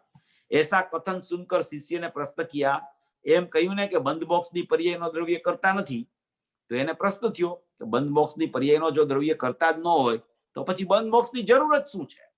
તો પ્રશ્ન કર્યો કે હે પ્રભુ, શુદ્ધ દ્રવ્યાર્થિક સ્વરૂપ શુદ્ધ નિશ્ચય નહીં કર, મોક્ષ કા ભી કરતા નહીં હે. એમ તમે કયો છો કે મોક્ષ નો કરતા શુદ્ધ દ્રવ્યાર્થિક નહીંથી ભગવાન આત્મા નથી, મોક્ષ ને ઈ કરતો નથી. તમે કહો છો કે શુદ્ધ નિશ્ચયથી દ્રવ્ય સ્વભાવ જે છે એ મોક્ષ નો કરતા નથી, તો એસા સમજના ચાહીએ કે શુદ્ધ નહીં કર મોક્ષ ही नहीं है. તો એવું સમજી લેવું કે શુદ્ધ નિશ્ચય નહીંથી મોક્ષ તો કરતા નથી, તો ખરેખર મોક્ષ છે જ નહીં એમ સમજી લેવું. તો કે જબ મોક્ષ નહીં તબ મોક્ષ કે लिए यत्न करना तो वृथा है. આપણે મોક્ષની શું જરૂર છે? આપણે મોક્ષ છે જ નહીં દ્રવ્યમાં, અને દ્રવ્ય મોક્ષને કરતું નથી. મોક્ષનું કામ જ શું છે? આપણે હજી તને મોક્ષની પર્યાય પ્રગટ કરવાનો મોહ આવ્યો છે, હજી તને સમ્યક દર્શનની પર્યાય કરવાનો વિકલ્પ થયા કરે છે. તારે કામ શું છે? એનું છે જ નહીં. એમાં દ્રવ્યમાં જ નથી પર્યાય. પર્યાયમાં બંધ મોક્ષ છે, પર્યાયમાં સમ્યક દર્શન ને ભાવલિંગ છે, પર્યાયમાં કેવળ જ્ઞાન ને સિદ્ધ દશા છે. તારે એની જરૂર શું છે? એ તો પર્યાયમાં છે, અને એ પર્યાય તો દ્રવ્યમાં નથી, અને દ્રવ્ય એને કરવાનું નથી. તો તારે બંધ મોક્ષની ચર્ચાનો પ્રશ્ન જ ક્યાં ઉપસ્થિત થાય છે? તારે બંધ હોય તો શું ફેર પડે, અને મોક્ષ થાય તો શું ફેર પડે? તારે પ્રશ્ન એવો કરે શ્રોતા કે જો શુદ્ધ નિશ્ચય નહીં કર, આત્મા મોક્ષનો જ કરતા ન હોય તો મોક્ષ કરવાની જરૂર શું? મોક્ષનું શું પ્રયોજન છે? तो ऐसा समझना चाहिए कि शुद्ध नहीं कर मोक्ष नहीं है, जब मोक्ष नहीं तब मोक्ष के लिए यत्न करना वृथा है. शिष्यનો પ્રશ્ન છે. શુદ્ધ નિશ્ચયથી તો મોક્ષ જ નથી. જો મોક્ષ નથી તો મોક્ષ માટે પ્રયત્ન કરવો એ તો વ્યર્થ છે. સમજાણું કાંઈ? આપ શું કહેવા માંગો છો? તમે કહો છો કે મોક્ષનો અને બંધનો કરતા ભગવાન નથી, તો મોક્ષ માટે પ્રયત્ન કરવાનો રહેતો નથી, કેમ કે મોક્ષ છે જ નહીં. મોક્ષ આત્મા કરતો નથી. દ્રવ્યમાં મોક્ષ છે, દ્રવ્યમાં મોક્ષની પર્યાય છે. મોક્ષની પર્યાયને આત્મા કરતો નથી. મોક્ષની પર્યાય દ્રવ્યથી જુદી છે. તો પછી મોક્ષનું મારે કામ જ શું છે? હું તો દ્રવ્ય જ છું. એટલું જ મારે હું વિચાર કરું તો એમાં ફેર શું પડી જાય? તો કે દ્રવ્યમાં મોક્ષ છે, નહીતર વ્યર્થ પ્રયત્ન કરવો રહ્યો. પ્રયત્ન તો આપણો વ્યર્થ જાય છે. આ પુરુષાર્થનું કઈ કામ જ નથી આમાં. એનો જવાબ હવે પૂજ્ય ગુરુદેવ શ્રી કે છે, એનો જવાબ હવે કેસે. હવે એ જવાબ બહુ અગત્યનો છે. એમાં કેસે પછી કે બંધના અભાવપૂર્વક મોક્ષ છે, અને બંધના પરિણામ પણ તારા છે, અને બંધના અભાવપૂર્વક જે મોક્ષ થાય એ પરિણામ પણ તારા છે. એટલે પરિણામે બંધ ને પરિણામે મોક્ષ છે. ભલે દ્રવ્ય કરતું ન હોય, પણ તું બંધ માર્ગમાં જો રખડા કરીશ તો તને ખરેખર દુઃખનો અભાવ નહીં થાય. આની વ્યાખ્યા છે ને દુઃખથી સમજવી. ખાલી દ્રવ્યને પર્યાયથી સમજે છે ને તો ઘણી વાર શબ્દમાં તો બધું બરાબર લાગવા માંડે છે, પણ પર્યાયમાં દુઃખ છે. એ પર્યાયમાં સુખ પ્રગટ થાય છે. પર્યાયમાં દુઃખ લાગવું જોઈએ ને, એને સંસારનું દુઃખ લાગવું જોઈએ. આ દુઃખ છે ને એ પ્રતિ સમયની પર્યાયમાં ચાલ્યા કરે છે. આ દુઃખનું કારણ છે ને એ પર્યાય દ્રષ્ટિ છે, એ પર્યાય બુદ્ધિ છે, અને પર્યાયમાં દુઃખ છે. એ પર્યાયમાં સુખ પ્રગટ કરવું છે, ત્યારે શાંતિ વળે છે, ત્યારે આત્મા લક્ષમાં આવ્યો એમ કહેવામાં આવે છે. ત્યારે સુખ પ્રાપ્ત થતા દુઃખનો અભાવ થાય છે, અને દુઃખ ચાલ્યા કરે છે. આકુરતાનો જન્મ થાય છે, વિકલ્પોનો જન્મ થાય છે. ભગવાન આત્મા ગમે તેટલો દુઃખને સુખથી મુક્ત હોય તો પણ ખરેખર જ્યાં સુધી ભગવાન આત્મા ખ્યાલમાં નથી આવતો ત્યાં સુધી દુઃખનું પરિણમન ચાલે છે. ખ્યાલમાં આવે છે તો સુખનું પરિણમન ચાલવા માંડે છે. એટલે મોક્ષથી કાંઈ પ્રયોજન જ નથી એમ નથી, એમ કરીને હવે આગળની વાત પૂજ્ય ગુરુદેવ શ્રી આપણને સમજાવશે. એ આપણે આગળના 46 નંબરના પ્રવચનમાં જોશું. સર્વભવી જીવો મોક્ષ માર્ગમાં પ્રયાણ કરે એવી મંગલ. બહુ સરસ સ્પષ્ટતા થઈ. સ્પેશિયલી જ્યારે ગુરુદેવ કે નિમિત્તને વિચાર આવે છે, એટલે કે જ્ઞાનીને પણ વિચાર આવે કે પણ એને વિકલ્પને પોતાનું મમત્વ નથી. એટલે એ વાત સ્પષ્ટતા. અને પછી નિમિત્તની સ્પષ્ટતા તમે ઘણી સારી કરી. અને ગુરુદેવે કેવળ જ્ઞાનનો નિમિત્ત બતાવીને આપણને કર્મમાં મને એક પરિણામ નથી કરાવતું. બહુ સરસ. જેને સવાલ હોય તો અનમ્યુટ કરી દેજો, ફોનથી હોય તો *6 દબાવજો અને સવાલ એક પછી એક પૂછજો. એટલે હા, તો જેને કરવો હોય તો એ અનમ્યુટ કરીને પૂછી શકો છો. અરુણાબેન. હા, ચેતનભાઈ, જય જિનેન્દ્ર. આ બધી વાત આપે સ્પષ્ટ કરી. એટલે જ્યારે ભેદ જ્ઞાન કરીએ એટલે કે વસ્તુને સમજીએ તો વસ્તુને સ્વભાવથી જોઈએ. એટલે આપે કીધી એમ સત છે અને એ જ નિશ્ચય છે. નિમિત્ત નૈમિતિક છે પણ એ ફક્ત જાણેલું છે. હવે કોઈ પણ પર્યાયની વાત કરીએ તો સિદ્ધાંતો લગાડીએ કે સર્વજ્ઞએ જોયેલું છે એટલે એ ક્રમબદ્ધ છે. અને ત્યાં ઘણા બધા સિદ્ધાંતો લાગે. કાલે અમે છે ને ખલાબેને બધાને પ્રશ્ન પૂછ્યો તો કે ગતિ એવી મતિ છે કે મતિ એવી ગતિ છે. તો વસ્તુને પેલા સ્વભાવથી જોઈએ તો ગતિ તો નિશ્ચિત છે અને સર્વજ્ઞએ જોયેલી છે અને ક્રમબદ્ધ છે. હવે મતિ તો જીવની તત્સમયની યોગ્યતા એટલે ક્ષણિક ઉપાદાન તમે સ્વકાળ આપે સમજાવ્યો અને આ બધું સ્વયં છે. તો અને દ્રષ્ટિ ઉપયોગવાન જણાય છે. એ જ મારો પુરુષાર્થ છે, એ જાણવાનો અને એ સમજવાનો. તો આમાં બધું આવી ગયું ને, સમજવાનું ભેદ જ્ઞાન રીતે. એ તો આવી ગયું, પણ પેલા તો સ્વીકાર, આ બધી વસ્તુ આપ કયો છો ને એનો સ્વીકાર આપણને બરાબર યથાર્થપણે આવવો જોઈએ અને નિર્ણયમાં એ બધું બરાબર ગોઠવાઈ જવું જોઈએ. બધું નિર્ણયમાં બધું ગોઠવાઈ જાય છે ને તો પછી એ સંબંધીના વિકલ્પો ઉત્પન્ન નથી થતા. નિમિત્ત નૈમિતિક સંબંધનું પરિણમન હોય ત્યારે પણ જીવ એમ વિચારે કે નિમિત્ત છે જ નહીં કોઈ જગતમાં, તો જ નિમિત્તથી પાછો ફરશે. જ્યાં સુધી નિમિત્તનો વિચાર કર્યા કરશે ત્યાં સુધી નિમિત્તથી પાછો જ નહીં ફરી શકે. જગતમાં કોઈ નિમિત્ત જ નથી. નિમિત્ત છે એ ખરેખર એનું પોતાનું ઉપાદાન છે અને અહીંયા જે પ્રગટ થાય છે એ નૈમિતિક નથી, એ પણ પોતાનું ક્ષણિક ઉપાદાન છે. એમ કરીને બે પદાર્થને જ્યારે સ્વતંત્ર જોતા જ્યારે જીવ શીખી જાય છે ત્યારે ખરેખર એને આ નિર્ણયની ભૂમિકા બરાબર આવી જાય છે. એટલે નિર્ણયની ભૂમિકામાં આ જેટલું તમે કીધું ને એ બધું આપણા નિર્ણયમાં બરાબર યથાર્થપણે બેસી જવું જોઈએ તો આપણને નિર્ણયની ભૂમિકા આવે છે. આ બધી વસ્તુ સમજવાનું પ્રયોજન આત્માનો યથાર્થ નિર્ણય કરવો, દ્રવ્યગુણ પર્યાયનો યથાર્થ નિર્ણય આવવો એ છે. એ નિર્ણય જો આપણને આવે તો બધું જે સમજણ છે એ સાચી છે, એમાં કઈ ભૂલ નથી. બરાબર છે. મતિ પ્રમાણે ગતિ ને ગતિ નિશ્ચિત છે. ગતિ નિશ્ચિત છે એવો નિર્ણયમાં ખબર પડે છે. એવો નિર્ણય જ્યાં સુધી ન હોય ત્યાં સુધી તો મનુષ્ય ગતિમાં હોય તો એને એમ જ થાય છે કે અહીંથી હું ક્યાં જઈશ, મારા પરિણામ તો આવા છે, મને ગતિ તો સારી મળશે ને, ત્યાં સાચા દેવશાસ્ત્ર ગુરુનો યોગ તો થશે ને, તો પછી ગતિ નિશ્ચિત છે એ ક્યાં રહ્યું એમાં તો પછી. એટલે આ બધી વસ્તુ એવી છે કે નિર્ણયની ભૂમિકા એકદમ યથાર્થપણે આવવી જોઈએ. નિર્ણય જ્યાં સુધી વસ્તુનો બરાબર ન આવે ત્યાં સુધી બધું ભાષા વર્ગણામાં અને વિકલ્પોમાં રહી જાય. પણ નિર્ણયમાં આવી ગયું હોય આ બધી વસ્તુ તો બહુ સારી વાત છે. તો એ નિર્ણયને દ્રઢ કરવા જેવો છે, એ રીતે વિચાર કરવો. અને પુરુષાર્થ કરવો એટલે મેં હંમેશા એવું જ સાંભળ્યું છે, બહારમાં પુરુષાર્થ હોય જ નહીં, પણ પોતાને પરમાત્મા માનવો અને મારામાં રાગ દ્વેષ છે જ નહીં સ્વભાવથી, તો પછી ક્યાંથી હોય, તો એ માનવું એ જ મોટામાં મોટો પુરુષાર્થ છે. બીજો કોઈ પુરુષાર્થ જ નથી. એ સાચી વાત છે, એ બરાબર છે. એમ જ માનવું જોઈએ ખરેખર. એટલે એ માનવા પણ જાણવા પણ પેલા થાય અને જાણવા પણ એવું થાય પછી માનવા પણ ચાલુ થાય. એટલે એવું પેલા યથાર્થ જાણપણું વર્તે. એ જાણપણું ક્યારે વર્તે કે નિર્ણયની ભૂમિકામાં વર્તે. એવું નિર્ણયની ભૂમિકામાં જાણપણું વર્તે તો શ્રદ્ધા સહજપણે જ હું પરમાત્મા છું એમ ઢળી જાય ત્યાં એકદમ. એ બરાબર છે. એ રીતે વિચાર કરવો જોઈએ. અને ગુરુદેવે ઘણી વાર અરુણાબેન તમે Sorry, sorry. ફરીથી પૂછજો Okay, એટલે બીજા પૂરું કોઈને થયું. પૂછવું હોય ને તો હા, પૂછી જરૂર. શકો. એટલે પછી તમે પૂછી શકો છો યાર. ના ના ઓકે ઓકે સોરી. હાજી બીજા જેને પૂછવું હોય હવે પૂછી શકે છે.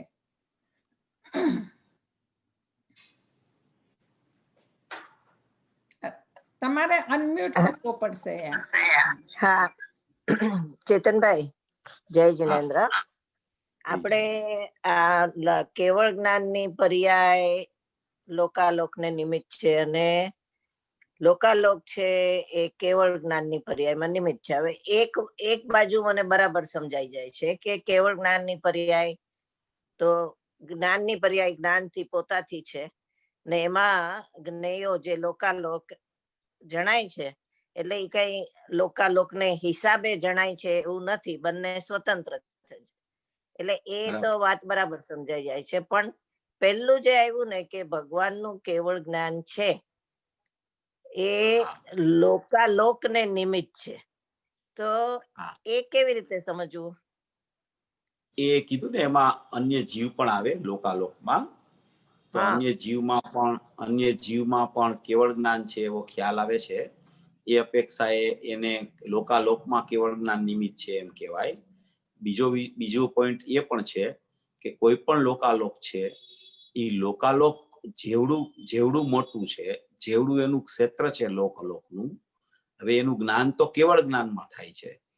કેવળ જ્ઞાનમાં જ્ઞાન થાય છે એવા જ સામે લોકાલોકમાં પણ એવા જીવો છે, તો એ જીવો જે છે એ જીવોના જ્ઞાનમાં પણ કેવળ જ્ઞાનની પર્યાય પ્રતિભાષિત થતી હોય છે. એટલે એમ કહેવામાં આવે કે લોકાલોકને પણ કેવળ જ્ઞાન નિમિત્ત છે અને કેવળ જ્ઞાનને પણ લોકાલોક નિમિત્ત છે. જ્ઞેય એટલે ખાલી જળ પદાર્થોની ચર્ચા નથી, જ્ઞેયમાં અન્ય જીવો પણ આવે છે. ધર્મ, અધર્મ, પૂતગલ, કાળ, આકાશ અને અન્ય જીવો, એ 6 દ્રવ્ય એમાં આવે છે. તો એ અપેક્ષાએ લોકાલોકમાં કેવળ જ્ઞાન નિમિત્ત છે અને કેવળ જ્ઞાનમાં લોકાલોક નિમિત્ત છે. એ રીતે આપણે એવી રીતે એને વિચારમાં લેવું જોઈએ ને. બાકી તો અહીંયા એકચ્યુઅલી તો કેવળ જ્ઞાનની સત્તામાં લોકાલોકનું જે જ્ઞાન થાય છે એ લોકાલોકના જ્ઞાનના નિમિત્તપણાની ચર્ચા મુખ્યપણે છે. લોકાલોકમાં કેવળ જ્ઞાન નિમિત્ત પડે છે એ ચર્ચા બહુ અગત્યની નથી. કેવળ જ્ઞાનમાં લોકાલોક કેવી રીતે ખ્યાલમાં આવે છે એ મહત્વનું છે, જે તમને સમજાણું છે એ મહત્વનું છે. બોલું લોકાલોકમાં કેવળ જ્ઞાન નિમિત્ત છે એની સાથે કઈ સંબંધ નથી. એનું કારણ એ છે કે આપણો ઉપયોગ લોકાલોક તરફ વયો જાય છે કેવળ જ્ઞાનની બદલે. એટલે એનું આપણે બહુ કામ નથી એનું કઈ. આપણે તો કેવળ જ્ઞાનની પર્યાયની ચર્ચા અહીંયા ચાલે છે, એની સાથે આપણે સંબંધ ખરેખર વિચારમાં લેવો વધારે. બહુ સરસ, બહુ સરસ, થેન્ક યુ. હા, જય જિનેન્દ્ર. ચેતનભાઈ, મારો સવાલ એ છે કે જે દ્રવ્ય છે, જે આત્મા છે, એની પ્રગટતા કેવી રીતે થાય? ફિઝિકલી આપણું દેહ પ્રમાણ છે, પણ અજ્ઞાન દશામાં, સાધક દશામાં અને પૂર્ણ દશામાં એની પ્રગટતા કેવી રીતે થાય? કે એટલે મને થાય કે આ દ્રવ્ય છે એમ, ઈ સવાલ છે. દ્રવ્ય છે એટલે તમે એ રીતે વિચાર કરો કે ભાઈ તમારી સત્તા જે છે, તમારી ધ્રુવ સત્તા છે, એ અત્યારે જે તમને ખ્યાલમાં આવે છે કે તમે છો, તો પૂર્વ પર્યાયમાં તમે હતા કે નહીં, એની પહેલાની પર્યાયમાં હતા કે નહીં, કાલે હતા કે નહીં, ગયા ભાવમાં હતા કે નહીં, એની પહેલા હતા કે નહીં, એમ તમે વિચાર કરો તો તમને ખ્યાલ આવે કે મારો જીવ છે તે અનાદિનો છે. જીવનું પર્યાયમાં પરિણમન થાય છે, એ પરિણમનથી જ સિદ્ધ થાય છે કે જીવ જેવી કોઈ વસ્તુ છે, જીવ જેવું કોઈ અસ્તિત્વ છે. કારણ કે અસ્તિત્વ કેવી રીતે ખ્યાલમાં આવે છે કે એનું પરિણમન જ્ઞાન રૂપ થયા કરે છે, અને એ જ્ઞાનનું પરિણમન છે, એ જ્ઞાનનો અંશ છે, જે એ જ્ઞાનનો અંશ પરિણમે છે, એ જ્ઞાનમાં જાણવું છે. એ જાણવાની સત્તાથી ઇન્દ્રિયોના માધ્યમથી પણ આપણે જ્ઞાન દ્વારા ખરેખર બધું જાણવું કરી છીએ. જાણવું ખરેખર જ્ઞાનમાં થાય છે. માધ્યમ ભલે ઇન્દ્રિયનું હોય, પણ એ સમયે જાણવું તો જ્ઞાનનું છે. તો જ્ઞાન નામની કોઈ વસ્તુ છે જગતમાં, અને એ જગતમાં જ્ઞાન નામની વસ્તુ છે, એ જ્ઞાન નામની વસ્તુ છે, એ અનાદિ અનંત છે. એટલે એનો પર્યાય જે પ્રગટ છે એ પ્રગટ રૂપે પર્યાય વેદનમાં આવે છે જીવને. દ્રવ્યનો ખ્યાલ એને નથી આવતો અત્યારે, પણ એને પ્રગટ પર્યાયનો ખ્યાલ આવતા જ એને ખબર પડી જાય છે. જેમ ઘણીવાર દ્રષ્ટાંત શાસ્ત્રોમાં આવે કે સૂર્ય છે એ સૂર્ય અત્યારે દેખાતો ન હોય, પણ સૂર્યનો પ્રકાશ ખ્યાલમાં આવતો હોય. પ્રકાશ ખ્યાલમાં આવતા ખબર પડી જાય કે આ પ્રકાશ છે એ કોનો છે, તો કે પ્રકાશ છે એ સૂર્યનો છે. એટલે પ્રકાશ સૂર્યનો છે એનો અર્થ છે કે પ્રકાશ પકડાય છે. પ્રકાશ પકડાતા ખબર પડે છે કે આ પ્રકાશ સૂર્યમાંથી આવતો છે, એટલે સૂર્યનું અસ્તિત્વ છે, સૂર્યની મોજૂદગી છે. એમ કરીને આ અંશ દ્વારા અંશીમાં જવાનો માર્ગ છે. અંશથી ખબર પડે છે કે અંશી આવો છે. અંશી સીધો નથી પકડાતો, અંશથી એની ઓળખાણ કરવામાં આવે છે અને અંશ દ્વારા ખબર પડી જાય છે કે અંશી આવો છે. કેટલાય જ્ઞાનીઓએ એના શાસ્ત્રોમાં લખેલી છે આ વાત. અનુભવ પ્રકાશમાં આવ્યું કે જ્ઞાનની દોરીએ દોરીએ દોરીએ દોરીએ તું ચાલ્યો જાતો જ્ઞાયક ત્યાં જ છે. પૂજ્ય બેનશ્રી આનું વર્ણન વારંવાર કરતા હતા કે જ્ઞાનની દોરીએ દોરીએ દોરીએ ચાલ્યો જાતો ત્યાં જ જ્ઞાયક છે. ગુરુદેવે કેટલી વાર આ હમણાં જ આમાં દ્રષ્ટાંત આવ્યો તો આપણે જ્યોત્સનાનો 216માં કળશમાં કે જ્યોત્સના છે એટલે કે ચંદ્ર છે, ચાંદની છે, એ પૃથ્વીને સફેદ કરતી નથી. પૃથ્વી તો પૃથ્વી જેવી જ છે, તો એ ચાંદનીનો પ્રકાશ પડતા પૃથ્વી ખ્યાલમાં આવે છે. તો એ ચાંદનીના તેજથી, એની ધોળકથી એ ખબર પડે છે કે ચંદ્રમા છે ક્યાંક. એ આખું એવી રીતે એને આત્માનું અસ્તિત્વ ખ્યાલમાં આવે છે કે મારું અસ્તિત્વ છે ખરું, હું આજે છું, કાલે હતો, પરમ દિવસે હતો, કાલે રહેવાનો છું. પર્યાય ભલે ચાલી જાય પણ મારું અસ્તિત્વ નાશ નથી પામતું. એમ એને જ્ઞાનના અંશથી જ્ઞાયકનો વિશ્વાસ શ્રદ્ધામાં આવી જાય છે. એ રીતે એને ઘણા દ્રષ્ટાંતો દ્વારા એને પકડી શકે છે કે આ વસ્તુ આવી જ છે અને આવી રીતે જ મને ખરેખર આ મારો સ્વભાવ છે એ ખરેખર પકડી શકાય છે. કારણ કે ઉત્પાદ્ય ધ્રુવયુક્તમ સત છે એ આખો એક અખંડ પદાર્થ છે. દ્રષ્ટિનો વિષય બતાવવો હોય ત્યારે ઉત્પાદ્ય ન હોય, પણ ઉત્પાદ્ય ધ્રુવયુક્તમ સત છે એ આખું જીવ દ્રવ્ય છે. એમાં જીવ તત્વ છુપાયેલું છે. જીવ દ્રવ્યમાં જે ઉત્પાદ જ્ઞાનનો થાય છે એ જ્ઞાનનો અંશ છે. એ જ્ઞાનનો અંશનો પ્રવાહ જ્ઞાયકમાંથી આવ્યો છે. જ્ઞાનના અંશમાં જાણવું થાય છે એ ખબર પડે છે. તમે શાસ્ત્રને જાણો છો તો એ શાસ્ત્ર તમારી સામે છે, તો તમે શાસ્ત્રને જાણ્યું તો એ જ્ઞાનની અસ્થિ બતાવે છે. અહીંયાથી એ જ્ઞેયો જ્ઞાનને પ્રસિદ્ધ કરે છે. 294 ગાથામાં આવ્યું છે કે એ શાસ્ત્ર જ્ઞેય છે. એ શું પ્રસિદ્ધ કરે છે તો કે શાસ્ત્ર શાસ્ત્રને પ્રસિદ્ધ નથી કરતું, શાસ્ત્ર જ્ઞાનને પ્રસિદ્ધ કરે છે. તો એ શાસ્ત્ર જ્ઞેય છે એ જ્ઞાનને પ્રસિદ્ધ કરે છે, કારણ કે જ્ઞાનમાં ખબર પડી આ શાસ્ત્ર છે. તો એ જ્ઞાનની પ્રસિદ્ધિ જ્ઞેયથી થઈ. તો એવા જ્ઞાનમાં છે એ જ્ઞાનનું પરિણમન છે. એ જ્ઞાન કોનું છે તો કે જ્ઞાનનો સ્ત્રોત જ્ઞાયકમાંથી આવ્યો છે. જેમ મોજા હોય એ સમુદ્રમાંથી ઉછળે એમ જ્ઞાનનો પ્રવાહ જ્ઞાયકમાંથી આવ્યો છે. તો જ્ઞાનના પ્રવાહથી, જ્ઞાનના અંશથી આવો જ એક જ્ઞાયક ભાવ છે એ હું છું એમ એને ખરેખર ખ્યાલમાં આવી જાય છે. અને અજ્ઞાન દશામાં આવું ખ્યાલમાં આવતા એ સાધક દશા થઈ જાય છે. સાધક દશામાં તો પ્રત્યક્ષ વેદન પૂર્વકની અનુભૂતિના કાળમાં એને ચતુર્થ ગુણ સ્થાનમાં સ્વસંવેદનમાં થઈ ગઈ હોય છે. પછી પરિણતિમાં તો એને નિરંતર પ્રતીતિ રૂપ અનુભૂતિ ચાલુ રહે છે અને ઉપયોગ બહાર જાય છે. તો પણ એની પરિણતિમાં સાધક દશામાં એ આત્મા ખ્યાલમાં એવા કરે છે. અને કેવળ જ્ઞાનમાં તો કોઈ પ્રશ્ન જ નથી. એ તો પરિપૂર્ણ પ્રત્યક્ષતા છે. એટલે આખો આત્મા એને ખ્યાલમાં આવે છે. મૂળ અજ્ઞાન દશામાં આત્મા કેવી રીતે ખ્યાલમાં આવે એ જ સમજવાની જરૂર છે. જ્ઞાની થઈ ગયા પછી તો કોઈ પ્રશ્ન જ નથી. એટલે એ રીતે આપણે વિચાર કરવાથી આપણને આત્મા ખરેખર અનાદિનો છે, વર્તમાનમાં પણ પ્રગટ રૂપ છે એમ ખ્યાલમાં આવી શકે છે. હા, મારું કહેવાનું એ હતું કે ઓલવેઝ જ્ઞાનની પર્યાયમાં જ એની પ્રગટતા છે. ભલે ફિઝિકલી શરીર પ્રમાણ છે પણ એની પ્રગટતા જ્ઞાનીને પણ એ રીતે નથી. એની જ્ઞાનની પર્યાયમાં જ એની પ્રગટતા છે. એ વાત સાચી છે? 100% એમ જ છે. કારણ કે દેહમાં તો આત્મા આવતો જ નથી. આ દેહ તો નાશવાન છે. આ ઉદારિક શરીર તો અહીંયા મૂકીને જવાનું છે જીવને. એની ભેગા બે શરીર જાય છે, કાર્બન ને તેજસ. એ પણ ખરેખર પૂતગલની સત્તા છે. એ કઈ જીવની સત્તા તો છે જ નહીં. જીવની સત્તા તો જીવમાં રહેલી છે. જીવની પર્યાય જીવ સાથે રહેલી છે. પૂતગલ જીવ સાથે રહેતું નથી. એટલે આ પૂતગલ તો આ ઔદારિક શરીર તો અહીંયા મૂકીને જવાનું છે. એ તો આપણું છે જ નહીં. એટલે દેહ દેવળમાં બિરાજમાન છે એમ કહેવાનો આશય એમ છે કે દેહ જેટલો છે, દેહ જેટલા પ્રદેશમાં દેહ છે એવા પ્રદેશે જ અંદરમાં આત્મા વિદ્યમાન છે. એટલે એને દેહ દેવળમાં દેહથી જુદો પરમાત્મા બિરાજમાન છે એમ કહેવામાં આવે છે. એ છે પોતાના જ્ઞાનમાં બિરાજમાન. છે પોતાની પર્યાયોમાં બિરાજમાન, છે પોતાની સત્તામાં બિરાજમાન, છે પોતાના ગુણોમાં બિરાજમાન. એમ એને આત્માને ખરેખર જ્ઞાનીઓ પણ એમ જ જોતા હોય છે. અજ્ઞાનીએ જ્ઞાની થવા માટે પણ જે વિધિ છે એ જ જ્ઞાનીને ફરી ફરી અનુભવ કરવા માટેની વિધિ છે. કોઈ ફરક વાળી વિધિ નથી, એક જ વિધિ છે. જ્ઞાની થાય ત્યારે એક વિધિ છે, ફરી ફરી જ્ઞાનીપણું આવે ત્યારે એક વિધિ છે, કેવળ જ્ઞાન થાય ત્યારે એ જ વિધિ છે. એક આત્માના આશ્રય જ અનુભૂતિ થાય છે, એક આત્માના આશ્રય જ ખબર પડે છે. એટલે આત્મા જ્ઞાનમાં પકડાય છે, એને શ્રદ્ધા થઈ ગઈ, લીનતા થઈ ગઈ એમ કહેવામાં આવે છે. બહુ સરસ, થેન્ક યુ. આની જ વાત આપણે આગલા પ્રવચનમાં જ્ઞાનની પર્યાયને જ જુએ છે, બીજા કશાને નથી જોતી. એની સ્પષ્ટતા ઘણી કરેલી. હા, બરાબર, સાચી વાત છે.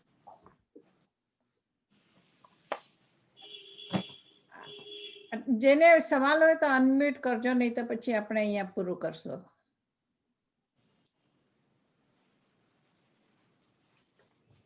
હા, તો અહીંયા આપણે પૂરું કરીએ છીએ. જીનવાણી લેજો. અહો ઉપકાર જીનવરનો, કુંદનો ધ્વનિ દિવ્યનો, જીન કુંદ ધ્વનિ આપ્યા. અહો આ ગુરુ કાનનો, જીન કુંદ ધ્વનિ આપ્યા. અહો આ ગુરુ રાજનો, જાવાણી કે જ્ઞાન સે સુજે લોકાલો. સોવાણી મસ્તક નમો સદા દ્વેત ઊંડો. 9 વાર નવકાર મંત્ર.